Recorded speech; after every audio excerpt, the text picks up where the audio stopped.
Hello and welcome back to the Wheel Talk podcast. My name is Abby Mickey and we're here to talk about professional women's road cycling. I'm joined by Tilda Price. Hello, how are you? Good, you? I'm good. 2 weeks in a row, it feels like old times. I know, what a throwback. It's like, yeah, it's strange. Full circle almost. We have a really special guest today to join us to talk about all of the stages for the Giro d'Italia, Sarah Gigante. Thank you.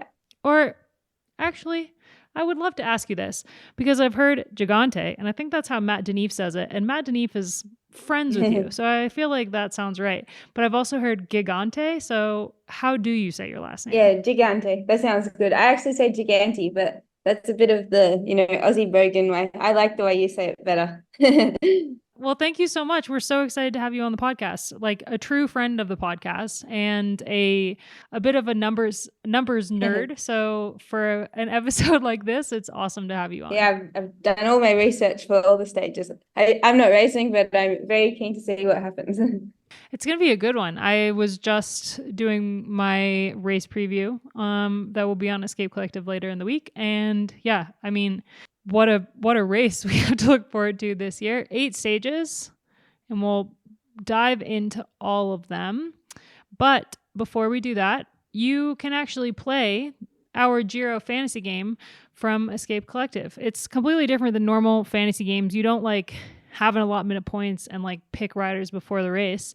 You actually get to pick on a day-by-day basis. So every single day is a new opportunity and you tally up points throughout the whole race. And yeah, maybe you win, maybe you lose at the end. I always lose, but that's because, as we know from the draft picks, I'm a heart pick person and it rarely pans out. But you can play our fantasy game on the App Store or in the Android Play Store. Just download the Escape Collective app. I love doing it, but make sure that you don't leave your picture each morning because it's impossible to remember every day. And every morning I do it anyway. I leave it like that. And then I always have a heart attack before training each day. And I go back inside in my cleats, rush in to pick my stage pick. So yeah, it's super fun though. It is hard to remember. I think for the men's Giro, I picked the first 3 stages and then I completely forgot for a week straight. But they have the handy dandy auto select. So if you do forget to pick a stage, it'll select someone for you. It just will be probably not someone you want. Anyway, all right, let's talk Giro. 8 stages, which is 2 stages less than a normal Giro, but actually pretty standard at this point. We're not really a 10-stage race anymore. Looking at next year is also only 8 stages. So this is where we are. But it's going to be a great race. Starting out with a time trial. Nothing like last year's 4.4 kilometer long, technically not a prologue time trial. The first stage is 15.7 kilometer individual time trial and includes one kind of little kicker near the end that should make for a pretty good start to the race. I'm more excited for the descent, especially because I'm not racing. So you go down this cobbled section with 1, 2, 3, 4 hairpins on cobbles. I think they're all cobbled. So that will be interesting. But yeah, not like last year with those horrible storms flooding out half the time trial. That was crazy to watch. Yeah, in case people don't remember, it was a complete disaster of an opening time trial last year where they actually had to cancel half of the time trial because there were just riders sliding all over the course. We got some really interesting photos of Chloe Dygert just doing a full body send on the ground, and many riders went down. And it was a terrible start to the race. But this year, hopefully it's dry. And you're right, that descent looks like it is going to be on a time trial bike because it's not the kind of course. This is no Tour de Suisse. It's not like people are going to switch bikes for this climb. It's really short, but that descent off of the climb is the trickiest part of the whole race. And you're coming in with so much speed over the top of the climb that it's definitely going to make for a bit of a a nail-biting moment for the directors and the team car behind the riders. Yeah, I hope Brady Chapman's racing after a great Tour again time trial, but someone like Lucinda Brand, I think she's racing. She might like that on a time trial bike or not. It doesn't matter. She'll fly around those hairpins. Yeah, it seems like we often see the race start with a time trial, and I'm kind of glad that it's not, because two things I hate: team time trial and like a 5K time trial. Can't deal with either of them. So it's nice to have like a real TT to start the race, and it's not long enough to be super decisive, but it will. I'm sure we'll see kind of gaps will emerge with the GC riders, and you do have to do well on this stage if you want to be up there for GC, because you could lose time that would prove a problem. So I think it's a pretty good way to open the race, and yeah, I am just glad that it's not a TTT, because And especially with the Olympics only 2 weeks after, I think, for the time trial, a lot of riders, you can really see the gap between those riders that are going for the Olympic time trial and the others that maybe got on their TT back for nationals and for this. But yeah, there could be some good time gaps. Yeah, I think it's the age old saying you can't win the race on this stage, but you can lose a bit of time.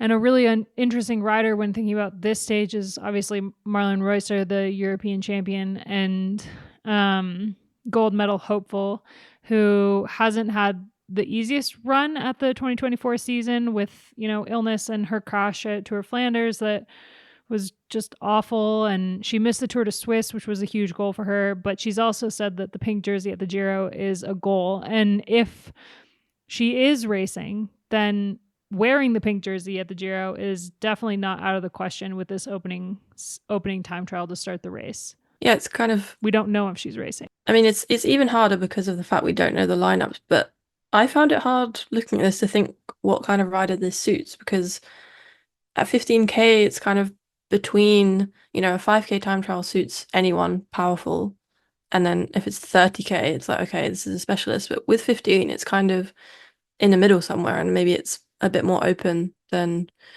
we would expect. And I think it will start to divide out who are GC riders who are good time trialists over this length, because especially without someone like Vollering who will be like a minute ahead, everyone might be a bit more closely matched. But yeah, it's very hard to say without the without the start list as well. I'm keen to see how Gaia Raylini goes, because she's one of my favorites for the tour, I think, but obviously a flat time trial might not suit her super well. But she didn't lose a ton of time at her national championships, which is really hard national championships. The Italian women, that's probably the second hardest behind the Dutch. So yeah, for a 23-kilometer time trial there, she lost a minute 20. Although even losing a minute in this 15K time trial, it's not the way you want to start the Giro. So we'll see.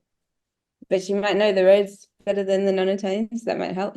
With, I think, there being a little bit of a climb, like it's not a huge climb. It's only like 800 meters long, and it's 7.3% maximum. So it's not completely insignificant. It's going to basically serve as a kind of rhythm breakup. Like if you're a pure time trialist and you do best with just kind of putting your head down and getting through a course, it's harder to do that with this little climb near the end. Near the end means that it is going to play in less, but it still will have some effect on some of the riders. And I think there's still some technical sections before you even get to that. Like there's, from the start, you have 2 sharp turns to get out of the start area, and then there's a couple roundabouts before and after the turnaround, and then obviously the descent. So it's like enough small things thrown into this course to make it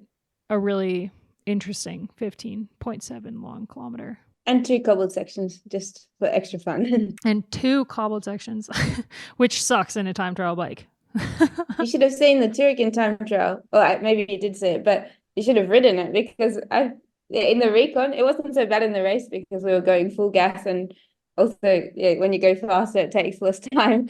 But in the recon, when we were going slowly, we could feel every bump, and we're like, gee, I've never even ridden a road this bad on a road bike, let alone on my 4 time trial bike. I was like, I hope I don't snap my expensive aero bars. It does feel like that when you're riding over bumps on the yeah, it feels so fragile, but it's not. Yeah. All right, stage 2.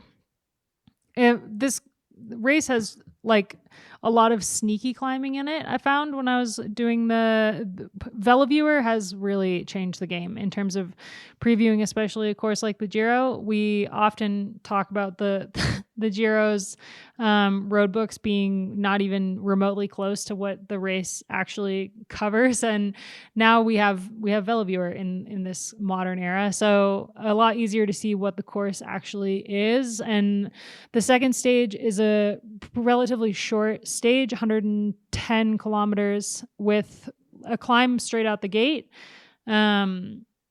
that descends into a really flat run-in for the whole like middle chunk of the stage, then 2 pretty decent climbs at the end. It's a circuit at the end that they do twice, which will make for a pretty good race, I think. It's not a sprinter's race per se, but it's not a GC day in theory.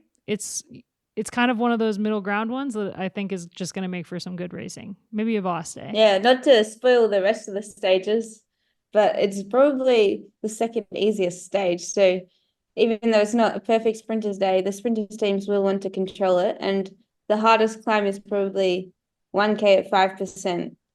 So even though, it's not flat, but it's not impossible either. And someone like, Martina Fidanza, the Italian on Sarah Gigante, she won 2 stages of Turin, both the sprint stages. So it will be interesting to see how she goes on home roads with a great team around her. It's a bit of a shame there's not more wind for that long 60K flat section. That could be interesting, but I think it's a forecast to be 10K an hour, so no crosswinds.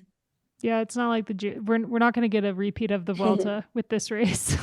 But I think the critical point with the two climb circuit at the end is that it's once they finish that second climb, it's a really fast run into the line. So if anything is able to go on those 2 climbs, if anyone is able to get any distance, there's basically no room to chase. And for someone who's like a really gutsy descender or someone who just goes all out on that second circuit, it wouldn't be hard to make it to the line alone or with a small breakaway. Even, again, sorry, I keep bringing it back to Tour again, but it's fresh in my mind. Cassia was so good on the climb, and with that fast run on stage 4, she didn't nearly make it, but she nearly made it. So you could definitely see that happening again. And if you had more than one person, someone to work with, then for sure it might not come back together. Yeah, someone like Anna Henderson, who's just like a phenomenal descender, would do super well on something like that. Yeah, and time trialist. Perfect combination. I'm still picking a sprinter though, I think, just because the sprinters will want to win something. Although, how many sprinters do we think are going to line up here? Like, Charlotte Kool is not going because what a strange season she's had. Are we expecting Vivas to be there? Like, if you were a sprinter, would you go to this race? Like, there are so few chances and so much climbing. Is it worth going when you might be looking at the start of the Tour as a much more attractive option? Well, do you know who we know is going? Is Lotte Kopecky. And a finish like this is great for her. Does she count as a sprinter though? She's just everything. Not really. She's just like on another level.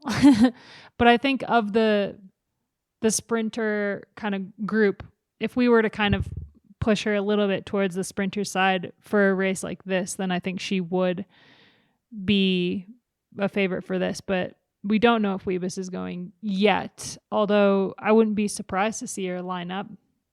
She went last year and had a very successful race. Was it last year where she left early? Like, because she was like, why would I do the rest of this race? I think that, that might be something we see riders doing as well, because why would you put yourself through that final weekend? But yeah, someone like Paternoster as well, if she's going, would be a really good shout for this day. Voss, I don't think is going. No. Well, I don't know. I mean, we know that she's going to the Olympics, but we also know that she loves the Giro. Last year was the first year she didn't win a stage since 2006. And I think she'll want redemption for that, especially since she was flying at Catalunya last time she did race. Well, she did nationals, but breakaway one. Yeah, I hope we'll see Voss there. I think if she is there, then this is a good stage for her. Stage 3, first hilltop finish. It's not as hard as the mountain stages to come, but it's definitely the first kind of GC test of the race with a really long flat run in for the first 90 kilometers of the 114 kilometer long stage. And the climbing really starts with 12K to go and then goes all the way to the line. It's a pretty gradual climb, that one. I think average of 5.4% with maximum of 12.5%. So it does get pretty steep, but for the most part, it's nothing like the pure mountain stages, but does offer a good kind of first test for the GC riders. Yeah, we have a flatter last part of the climb. It's 6% for the first part, but then only 3% for the last 3 kilometers. So I still think we might see a sprint there. I just have a feeling Kopecky can win this one too. That's true. If it's like kind of similar to UAE.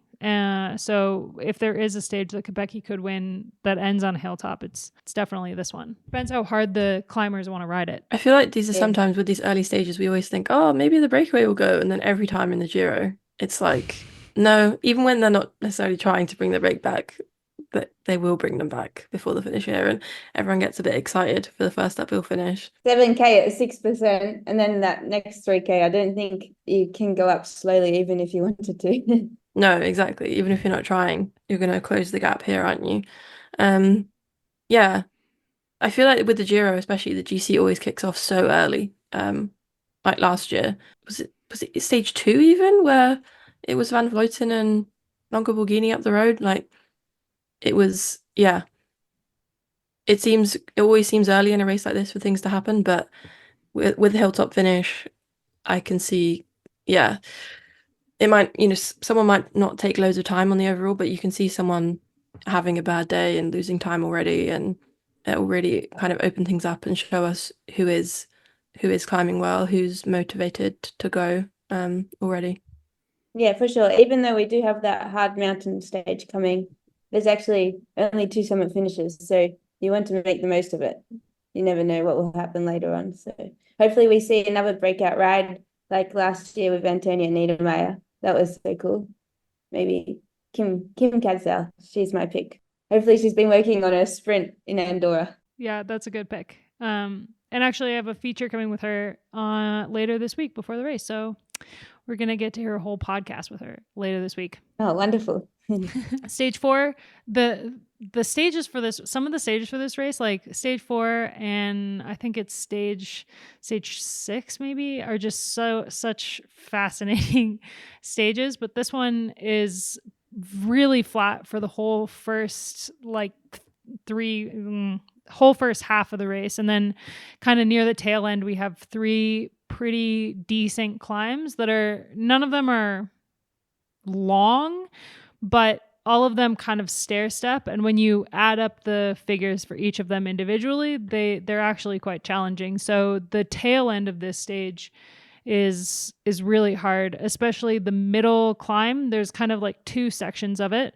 And if you lump them together, it's basically an 8-kilometer climb with a 1K descent in the middle. So that should make for yet another stage that is not sprinter friendly, I think. Yeah, for sure. And even that first climb with 50Ks to go, it has a nice ramp there for just over half a kilometer at 15%, which is a nice way to see how the legs recovered after stage 3 summit finish. So I think the action will kick off pretty quickly from there, and just like you said, 3 back-to-back climbs and then a gradual climb to the end. So yeah, I think maybe I'll go for another small group finish, but really small, like 4 people. Yeah, and you can see the pure climbers would want to take those first 2 climbs as an opportunity to get rid of people that might be able to recover on the slightly more gentle final climb. I mean, it is long, 13K, but there are some riders who might be able to hold on there. So if you want to kind of get rid of those people, like the climbers will have to really go for it on those first 2.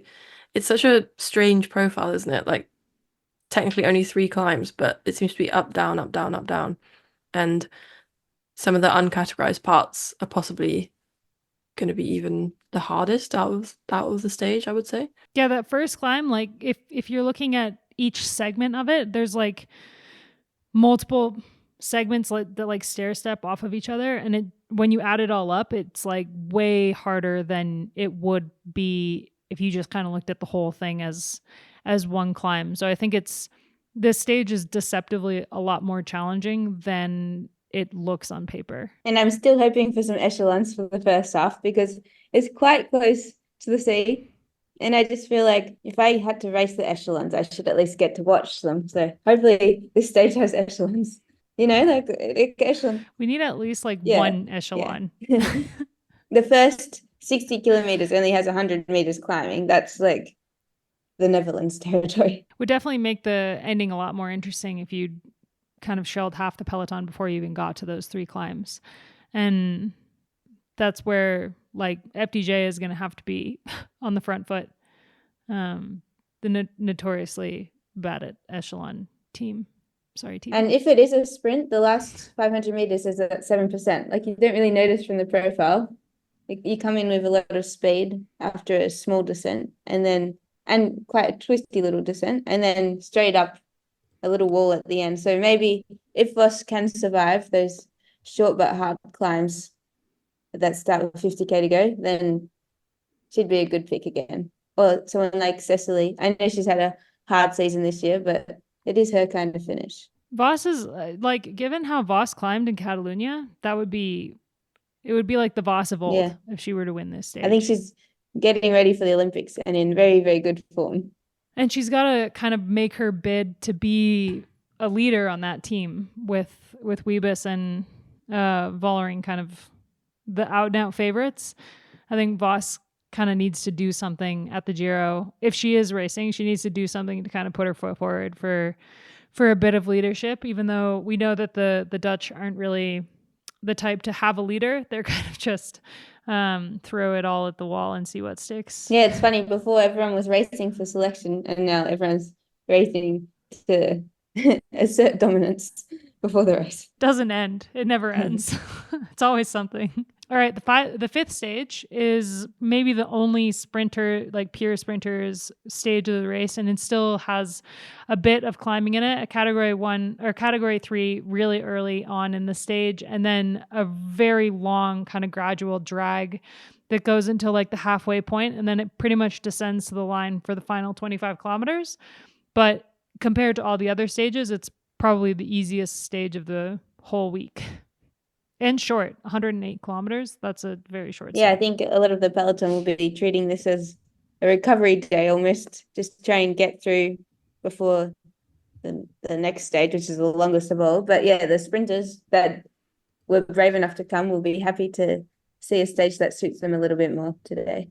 Yeah, it'll be nice to see an actual bunch sprint after probably what won't be bunch sprints, because we do have a lot of I get that Grand Tours want to make things challenging, but like sprinting is also part of a Grand Tour, and being a GC rider and being able to get through those bunch sprints is also a skill. I mean, we see that all the time in the men's races. So I think it will be.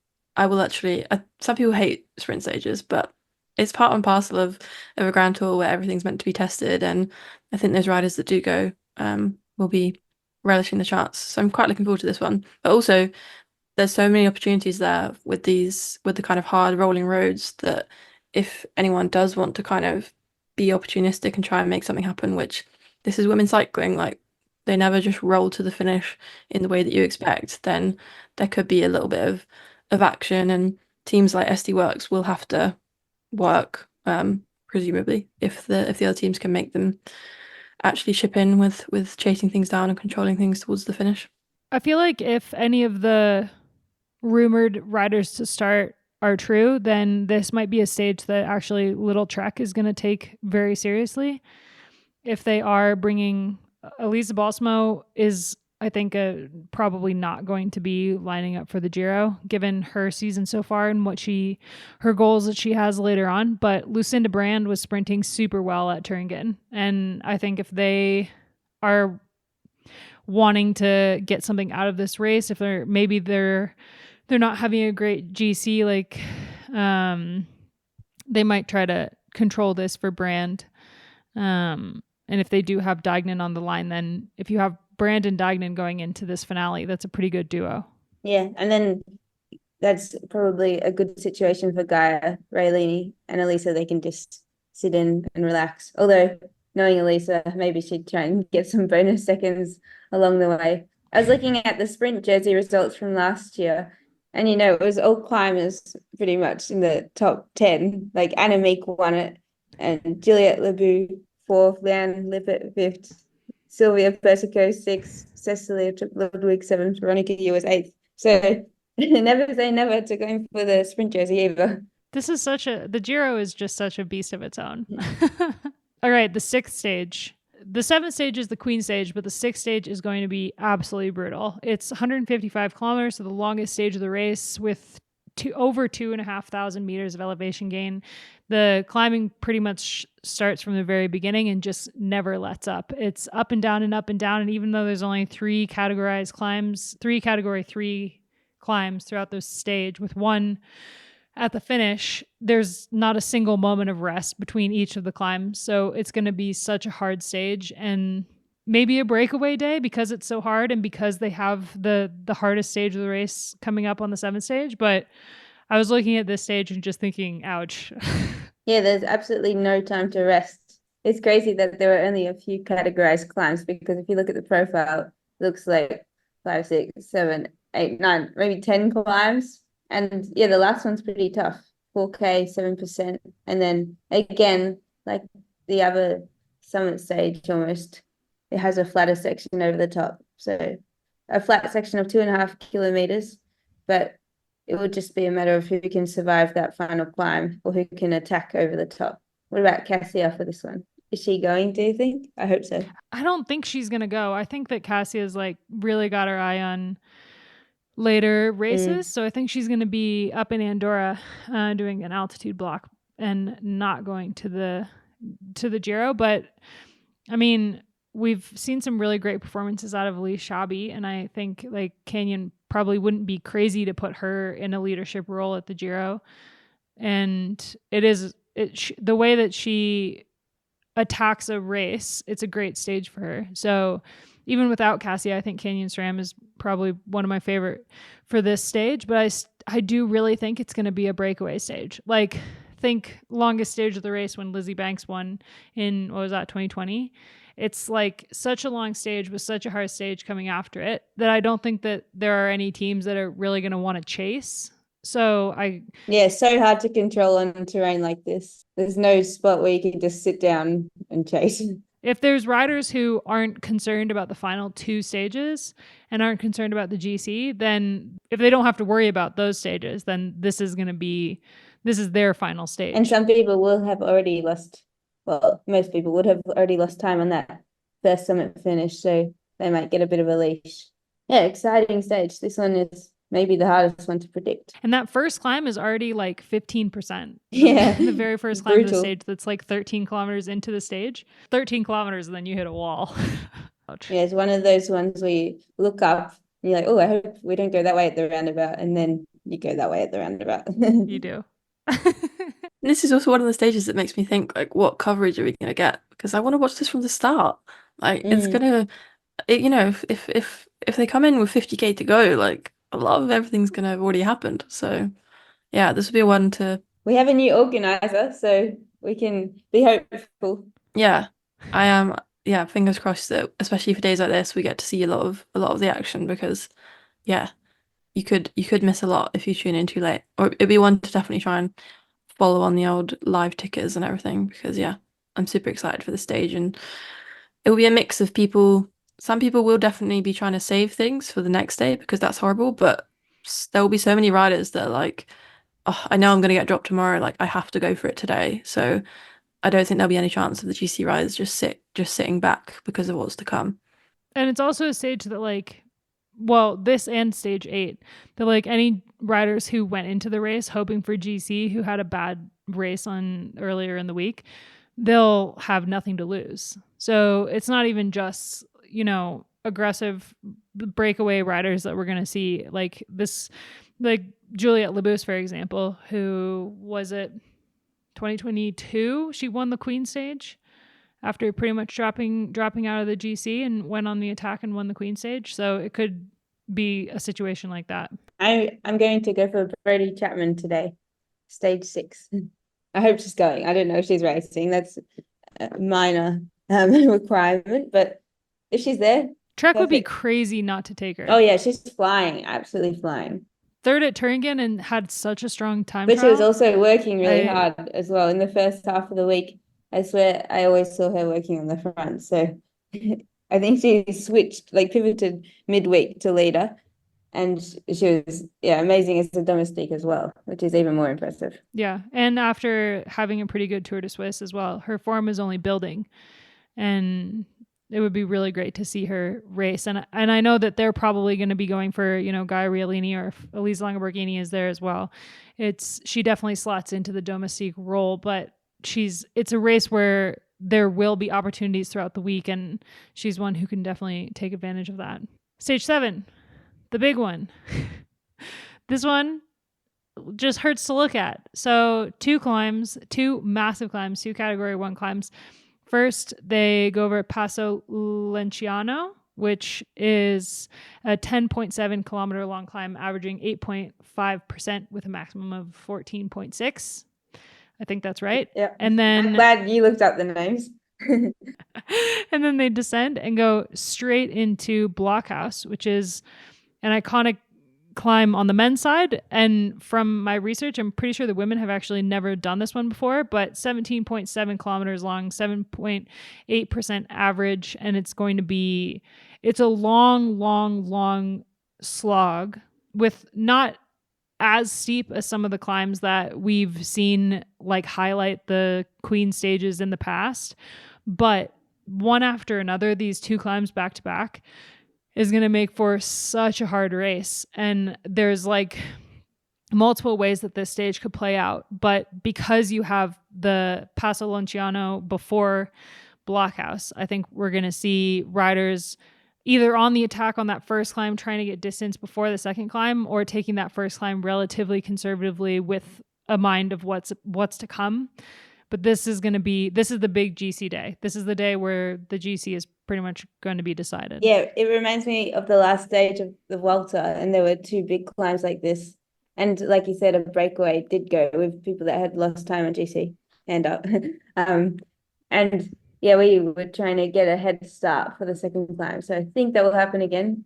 It will also be interesting to see how that descent plays out. So you've got pretty much 25 kilometers of descending on very, very twisty looking roads, and then an intermediate sprint, which I'm guessing has bonus seconds. Not that bonus seconds are super important with such a long climb coming, but it will be very fast between the 2 climbs. Not enough time to really recover, especially mentally.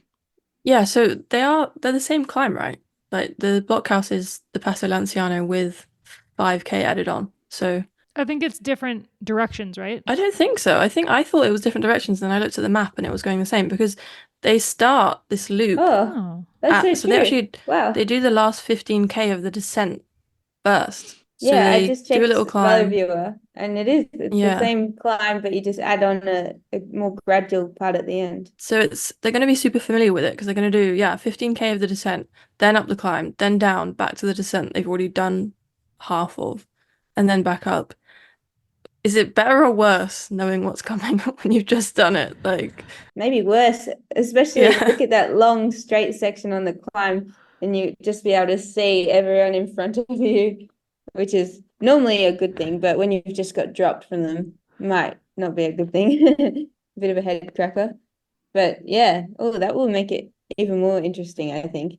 Yeah, and I think if we know anything from how these races go, like, I know Annemiek van Vleuten is not here to do her normal thing anymore, but like this has to go on the first one, right? Like, and especially with going up it twice, you can't give people the chance to like get familiar with it and work out where it's good to go. Like, I imagine it will break up very quickly on the first ascent, and then it might be a really small group that comes into the final 17K of climbing. And yeah, it's quite kind of comparable to the Tourmalet stage, no? Like, it's not as long as the Tourmalet, but it's not far off. And in terms of like packing in the climbing, it's horrible. It's a horrible stage. Yeah, it has only 200 meters less climbing and it's 35k shorter. So I'd say it's harder.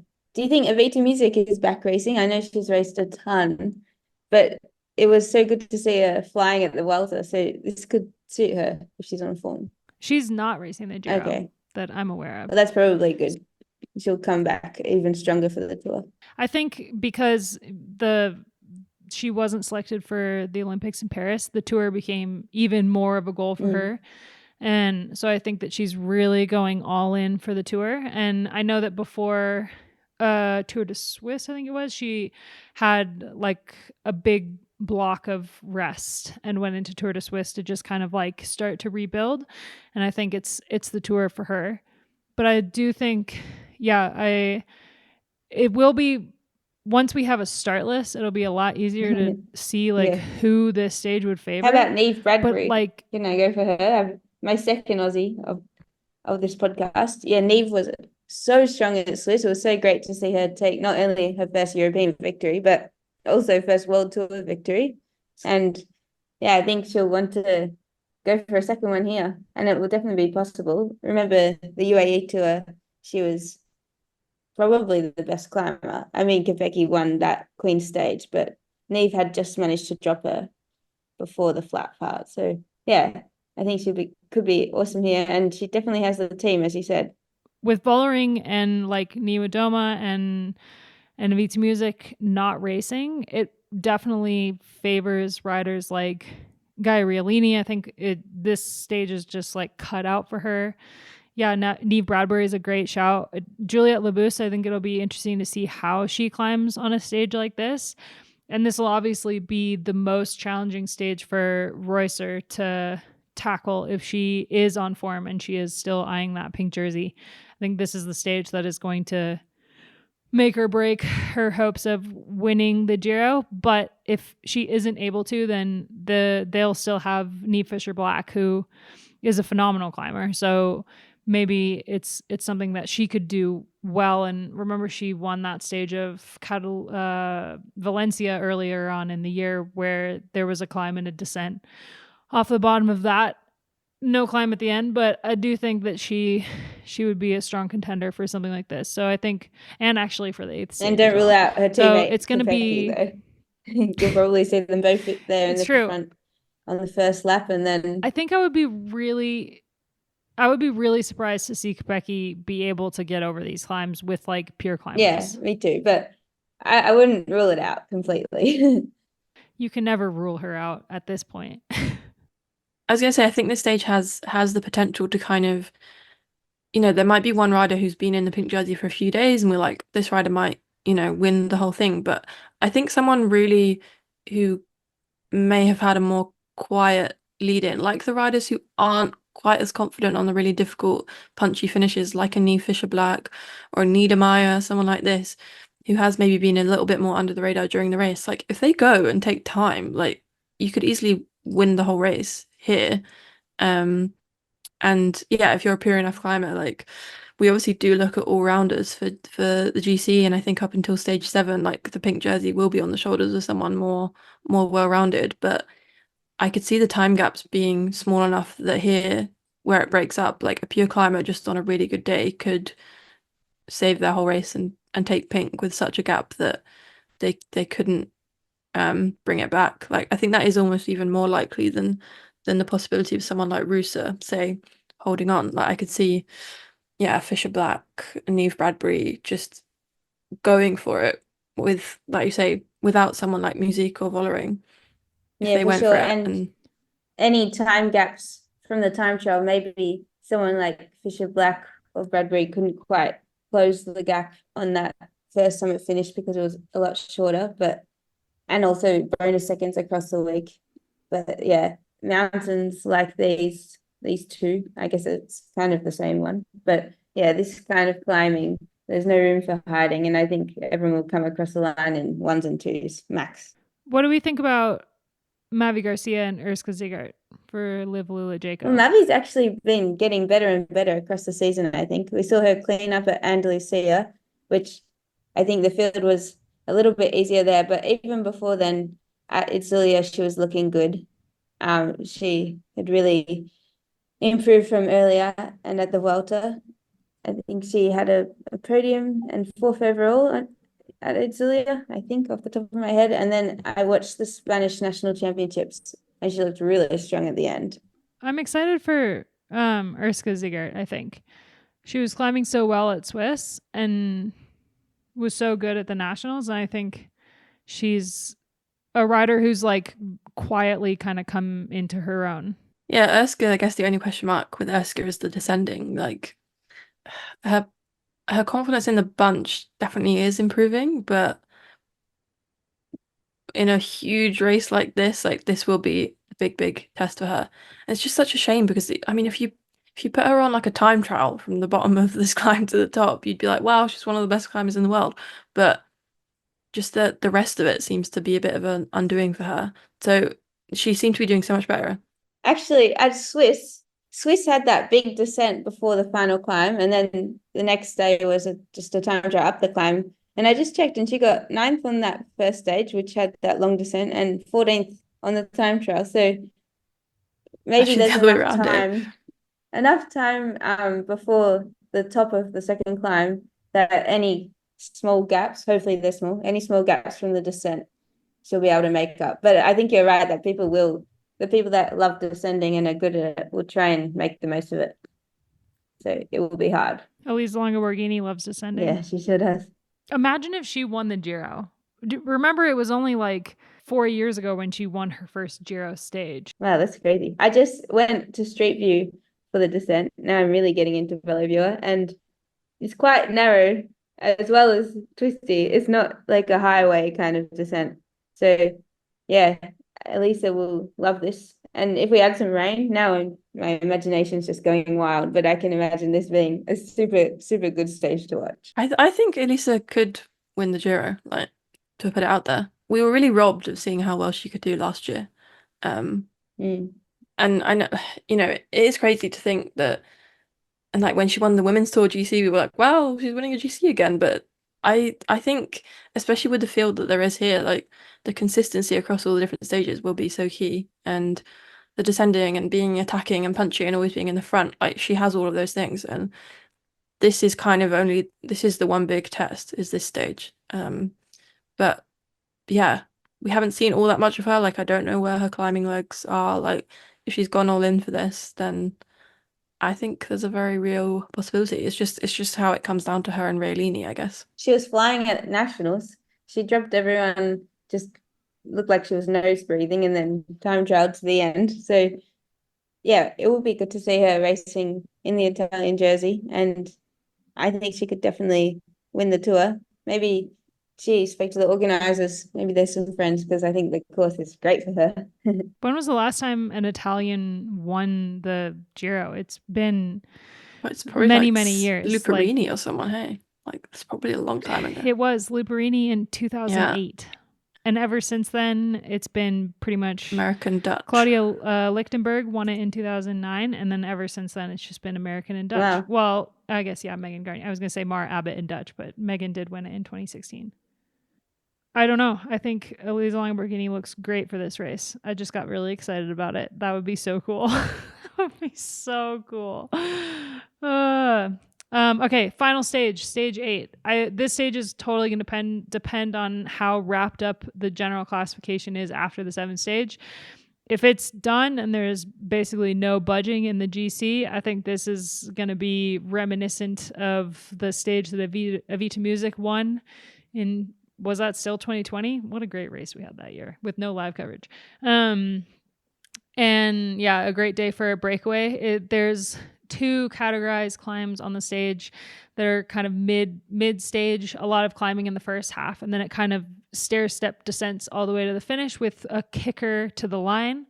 And I think, yeah, this one definitely, I think I could confidently say is going to be a breakaway day. I think the opposite. I think everyone will really want to, it's the last stage. Everyone really wants to go home with something. And if your team hasn't had a great week, I mean, yeah, you might give everything to chase that breakaway down if you don't have the person that you think will win in that breakaway. It's not like you'll be like, oh, tomorrow's hard. We'll let them have it today. So yeah, I think, but it's hard to say what kind of rider. So I still think we might get a big group finish. When I say big, not big, like 20 people, 20, 30 people getting over that. Those first two climbs are so gradual that, yeah, if anyone has the legs to chase back on or get their semi-sprinter to be chased back on, then yeah, it might be a fast finish. I think the only thing that it kind of goes against the breakaway is that like you could take so much time on those first climbs. Like if you build up 5 minutes as a strong break group on those first climbs, that is so hard to bring back that kind of gap, and it's going to be so hard to control it. But it's like what 34k of climbing in the first 64k is just a little bit of downhill in the middle. If any kind of group got time, yeah, you can see the peloton desperately trying to chase it down, but how much can you feasibly close over the end of that stage? But it's like kind of what we were saying about stage 6 though as well. Like if you're a rider who came here to do GC and you didn't, and you struggled in the first few stages, or you got dropped on stage 7, then it's like this could be a real redemption day for those kind of riders. It's true about it being hard to chase because, you know, they normally say 1 minute per 10Ks, but when we're talking all downhill for the last 30Ks, I mean, you need less than a minute maybe. So, and they'd be strong riders in the breakaway. On a stage like this, you'd have to be strong to get in the breakaway. So yeah, I'm still going for a small sprint, but I can see the possibility for a breakaway. If Annemiek van Vleuten was there, Yeah. she could easily ride away on those climbs and like time trial to the finish. But I think I'm sticking true to a breakaway. I feel like the stage before, the 2 stages before are hard enough that there will be a lot of people who are just ready to kind of ride into the line. And the teams that are walking away with nothing, they are going to try to put someone in the breakaway. And there's going to be tons of riders who are feeling better later on in the race than they did earlier on in the race, and that bodes well for someone like that. And I don't think the GC riders, I like this divide. They won't need bonus seconds in the final sprint. I don't think that would be nice for our excitement, but I have a small feeling after those crazy long mountains that maybe it won't come down to a 3-second bonus. yeah, I do definitely think it's going to be wrapped up by that point. Maybe somebody wants to try to move from like 5th to 3rd in the GC and is on the attack, but I think it's going to be pretty hard to make up any places in the top like 7 of GC at this point in the race. It's just such a brutal stage 7. It's just going to be like really hard, really, really hard on the 8th stage. Your legs are going to be so tired at that point. After stages 6 and 7 and the week before, like tired legs. I'm tired looking at it. Yeah, I was thinking the same. Tired looking at it. It looks harder than the Welter overall, maybe. I'm just looking 13,500 meters climbing. Oh, sorry, that's the tour. No, I'm getting. Oh, so it has, yeah, almost as much climbing as the tour, 13,300 and 100 Ks less. Well, hopefully we have a start list soon. It's kind of a bummer that it's 4 days until the race starts and we don't know a start list, but there's going to be more teams trickling in their start list over the next couple days. Should we wrap up the episode? Do we want to make picks? Oh, that makes me nervous. We don't even know who's racing. Oh, actually, before we wrap up, we got to talk about a little bit about Thuringen. And Sarah, you raced. But a huge win for Ruth Edwards, who is coming back from retirement and won the overall. And mostly due to the first stage, which had an incident with a railway crossing. But the racing in general, it was just a great 6 days of racing. And Ruth had a really strong time trial and was able to take that leader's jersey and keep it on the final stage. And Misha Bredewald second, Brody third.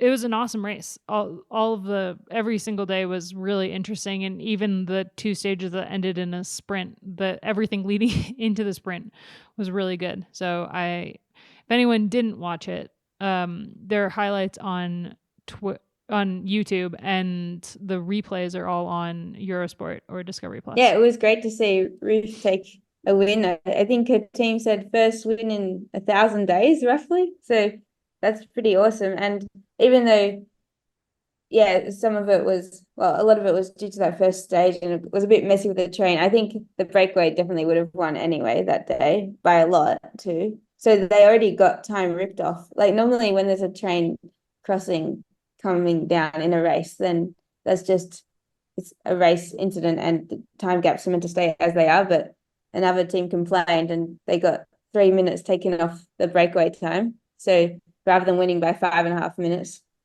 the time gaps changed to winning by 2.5 minutes. So they got a bit unlucky with that because technically they should have been able to keep 5.5. But yeah, Ruth still won by just over 2 minutes overall. So with such a long time trial in the race as well, then yeah, that's no fluke win. Not that you can fluke it, but yeah, Ruth was amazing. And so many times she was out there pretty much isolated. Like her team was really strong too, but sometimes she was isolated and she was having to cover moves from this team, that team, this team. So yeah, it was really impressive to see. Especially on the final stage, she was on it. I mean, she was just like covering every single move that she could. And I think she said on Instagram that she's racing the Giro. So we know she's going to the Giro, and she's worn the pink jersey before. In 2018, she won the 5th stage and wore the pink jersey for a day. And didn't you say only Dutch it's not, and Americans win the Giro? So it looks good. It's true. If it's got to be a Dutchie or an American, she's looking like the American to watch. Who's the Dutchie to watch? That's the question. Femme? But she just got hit by a car. Yeah, got hit by a car. That sucks. What about Voss? Oh, I guess we're saying GC. Ninka Vinke. I saw DSM is the only World Tour team that put out their start list, and I always see Ninka Vinke there. Yes. Yeah. What about Franzi in the German national champions kit? She'll have added watts. It's good to see her win that. You could take like Juliette Labous and turn her flag to the side. Oh, it's going to be a great race. I'm really excited. All right, let's wrap it up with what we're obsessed with. Mine is going to be so dumb, but I'm obsessed with the men's Tour de France. What a amazing first 3 stages we've had. I'm not like, I feel like in the last couple of years I've drifted away from watching a lot of men's racing, but my husband is racing the Tour, so I do feel obligated to watch it. And the first 3 stages have just been incredible. Like the storylines throughout the first 3 stages are like blowing my mind. You have like the first stage with Cav. Is he going to be time cut? Is he not going to be time cut? Like all of that drama. And then like DSM going 1-2 and Bardet's in the yellow jersey and it's his last tour and all of this, a Frenchman, blah. And then the second stage was solo winner and he's French too. And like all of this. And then yesterday with Biniam Gourmet, and it was just like, and Richard Carapaz in the yellow jersey. I like cannot. High standards for the rest of the excitement. tour. Oh my God, I know. I mean, even if the rest of the tour is like Pogacar just like riding away with it like he did at the Giro, these first 3 stages have been incredible. Like we just need Cav to get his stage and then it will be perfect no matter what. But it's been great. I've been really enjoying it. Okay, I'm a bit early with my obsession, but I've just spent a week with my teammates and I'm already obsessed with the Olympics, because they were so excited just this week. Both Mireia Benito and Julia Kopecky, they both just found out that they're going to the Olympics for Spain and Czech Republic, respectively. And it was so cool to see how excited they were. Like Mireia was my roommate, and I was right there with her when she found out officially, and she was like, "Oh my gosh!" Like so excited. And yeah, Julia, she's super young. I think she's only 19 years old. And yeah, she found out first that she was just doing the road race and she was already so thrilled. And then midweek during the tour, she found out that she got a time trial spot as well. So yeah, it was just really cool to see how happy they were. And then also the field was so strong. So that just made me think of Olympics too. I feel like everyone was flying. We still have a few weeks to go, but yeah, that was awesome to see. And the Australian team was just announced. We have Grace Brown, who I'm super excited to see her final year of racing, and I think she might go out with a bang in the time trial. And then Loretta Hanson and my friend, well, they're all my friends actually. It's pretty cool. I think I've raced as teammates with all of them. But my old housemate Ruby Rosamund Gannon. It's so cool to see her go. So cool. I'm so excited about Loretta. I just feel like she's such a selfless domestique and has just been every single year just getting better and better and better. And I'm so excited to see her get that third spot. The only sad thing is that Brady Chapman would have been amazing as well. There's no, like, I wish we had 4 spots because you can't say no to Grace, Loretta, or Ruby. But yeah, Brody, just seeing how strong she was at Touringen, and I know she's so selfless. Sorry, like one of the best domestiques in the whole peloton. And yeah, I just saw her at Touringen working so hard and so strong. So it is a bit of a shame that she misses out. But yeah, maybe for Los Angeles. Tilda, you want to sign us off? Yeah, okay. To keep it on the sports theme, I'm really into the men's Euros, you know? Who knew men's football? It's quite all right, I reckon. Yeah, I'm really enjoying it. I love like when it gets to the summer and it's just like sports central, and we've really got a lot this summer with obviously all the cycling, but also the Olympics and the Euros. Like, I just love it. Like, I am such a sports fan. And despite my team Wales not qualifying, it is nice to see England, I wouldn't say doing well, but they're getting through somehow, despite playing terribly. But I love it. I love the Euros fever. It's been great seeing the Slovenian fans, especially. It was just been like so exciting getting so far in their Euros. So yeah, I've loved it. I just love all the wall-to-wall sport at the moment. It's great. I think last week was the first time I was watching soccer on TV for the first time because I was in my massage, and the Swanee Oksana, she was watching it. It was Belgium versus Ukraine, and she's from Belgium. And the massage went for 45 minutes, and then I was still in the room for another 10 minutes just grabbing food, and not one person scored a goal that whole time. So I didn't watch any more soccer after that.